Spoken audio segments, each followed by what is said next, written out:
Last week, her mother-in-law got so mad at her husband that she said, I no longer bless your marriage. I don't accept your apology. I'll explain what they apologized for in just a second. I wish you bad karma, and I'm not coming to your baby shower, which is a really big deal. This is their first baby, her first grandbaby.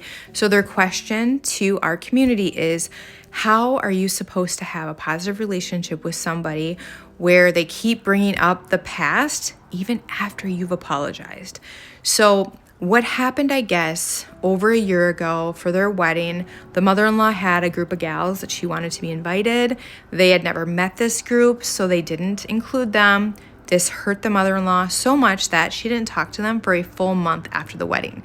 So once they realized, holy buckets, like this really bothers her, they went to the mother-in-law, profusely apologized, gave her a genuine apology. They thought they worked it out. Yes, this past year she has brought it up, but it's just been very minor. They just changed the subject and just keep rolling with the day.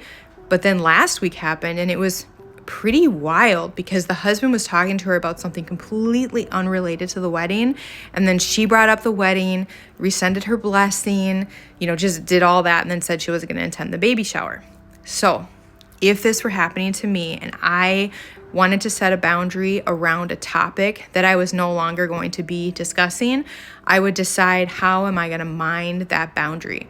So ways that I would mind not talking about a certain topic would be, I would change the subject, I would end the conversation, or I would leave the event early or ask them to leave, just depending on how pushy they were.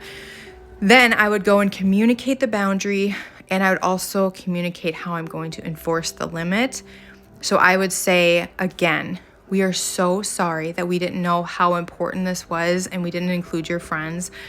For me personally, I would say, if we ever have a vow renewal or an anniversary gathering, they're the first people on our list, but we can't go back in the past. We can only move forward. And so in order to protect our relationship, we're not going to have this conversation again. And so how we're going to enforce this boundary is we'll end the conversation early, or or change the subject, end the conversation, or, actually leave the event. And then you guys, you have to follow through. Whatever it takes to keep your peace and to protect the relationship, those are the actions you take, because you are in charge of minding your boundary 100%.